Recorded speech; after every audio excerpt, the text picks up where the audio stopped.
शापित रात। राजीव एक बड़ी मल्टीनेशनल कंपनी में काम करता था।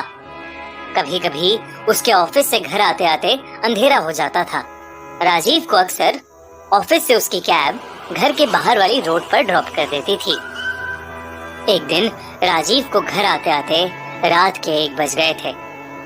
थका हुआ राजीव बस घर जाकर खाना खाकर सोना चाहता था।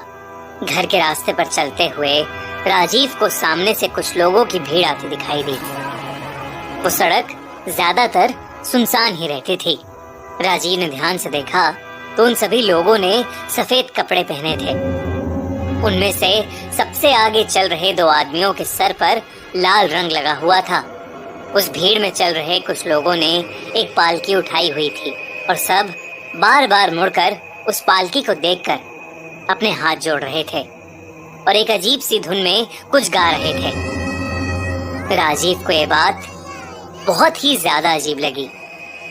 उसे समझ नहीं आ रहा था कि आखिर इतनी रात में किस भगवान की पालकी ले जाई जा रही थी।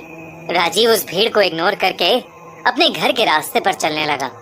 राजीव सीधा चलता गया और भीड़ उसके बाईं ओर से गुजरने लगी।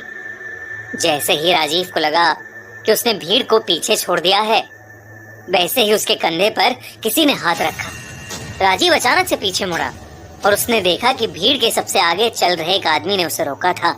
इससे पहले कि राजीव कुछ बोलता, उस आदमी ने कहा, तुम हमारी माँ को प्रणाम करे बिना जा रहे हो। राजीव की नजर पर्दों से ढकी पालकी पर गई तो उसे वो पालकी बिल्कुल खाली लगी। राजीव को वो लोग बहुत अजीब लग रहे थे। राजीव ने दूर से ही हाथ जोड़े और तेजी से वहां से निकलने लगा। तभी उसके पीछे से उसका हाथ किसी ने पकड़ लिया। राजीव ने देखा कि जो लोग पहले मुस्कुरा रहे थे अब उनके चेहरे एकदम गुस्से से भर गए थे। उन लोगों के शरीर का रंग नीला सा पड़ने लगा था। राजीव अपना हाथ छुड़ाने लगा कि तभी उस आदमी ने कहा, तुमने हमारी देवी का अपमान किया है, अभी पश्चाताप करो नहीं तो अनर्थ हो जाएगा। अब राजीव को उन लोगों पर गुस्सा आने लगा था।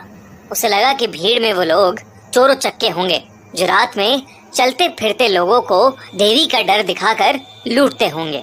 उसने गुस्से से अपना हाथ छुड़वाया और बोला, नहीं मानता मैं तुम्हारी किसी देवी को। पता नहीं कौन से पागल खाने से भाग कर आए हो सबके सब। इतना कहकर राजीव वहां से चला गया और उसने पीछे मुड़कर नहीं देखा।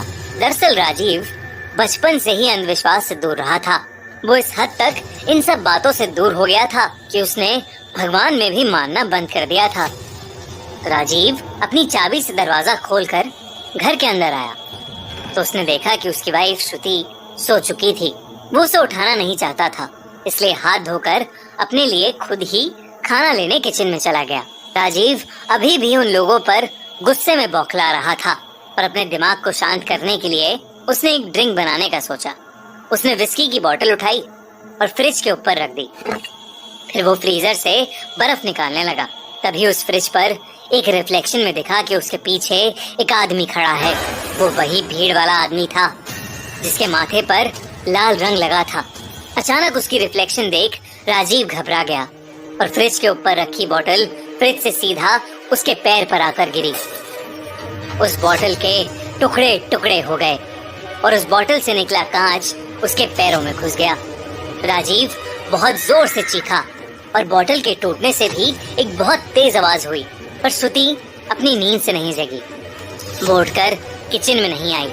राजीव की दर्द से हालत खराब हो रही थी और वो श्रुति को आवाज दिए जा रहा था। तभी राजीव को उसी गाने की आवाज आने लगी जो गाना पालकी ले जा रहे लोग गा रहे थे। वो गाना सुनते ही राजीव की मानो रूह ही कांप गई। वो आवाज उसके घर के बाहर से आ रही थी और उसे ऐसा लग रहा था कि जैसे उसके घर के बाहर बहुत से लोग चक्कर लगाते हुए वो गाना गुनगुना रहे हों। राजीव के पास अब कोई चारा नहीं था। उसने अपने पैर में लगे कांच के टुकड़े खींच कर निकाले और घाव को पानी से धोकर लंगड़ाता हुआ श्रुति के पास गया, पर उसने देखा कि कमरे में कोई था ही नहीं। राजीव को समझ नहीं आ रहा था कि आखिर उसके साथ क्या हो रहा है। उसे अब भी वो गाना सुनाई दे रहा था। उसके पैर के घाव से खून बह रहा था। और श्रुति का कोई अता पता नहीं था। राजीव ने अपना फोन निकालकर श्रुति को फोन मिलाया। थोड़ी रिंग जाने के बाद कॉल पिक हुआ। राजीव हड़बड़ाहट में श्रुति से कहने लगा, श्रुति श्रुति तुम कहाँ हो? मुझे बहुत डर लग रहा है, तुम कहाँ हो? पर तभी राजीव ने कुछ ऐसा सुना जिससे उसका दिल दहल गया। सामने से राजीव को उसी आदमी की आवाज आई जो उसे उस भीड़ में मिला था और जो राजीव को देवी के नाम से डरा रहा था। उसने कहा, अब भी समय है राजीव, बाहर आओ और बचा लो खुद को। इतना सुनते ही राजीव ने फोन काट दिया और वो कमरे की खिड़की के पास गया। उसने खिड़की से बाहर देखा तो वहाँ पालकी लेकर वही भीड़ खड़ी थी और वही गाना गाए जा रही थी। राजीव की नजर इस बार जब उस पालकी पर पड़ी तो उसे अंदर एक औरत की परछाई दिखी। राजीव को कुछ समझ नहीं आ रहा था। वो सीधा अपने घर से बाहर निकला और उस पालकी के सामने माथा टेक कर माफी मांगने लगा।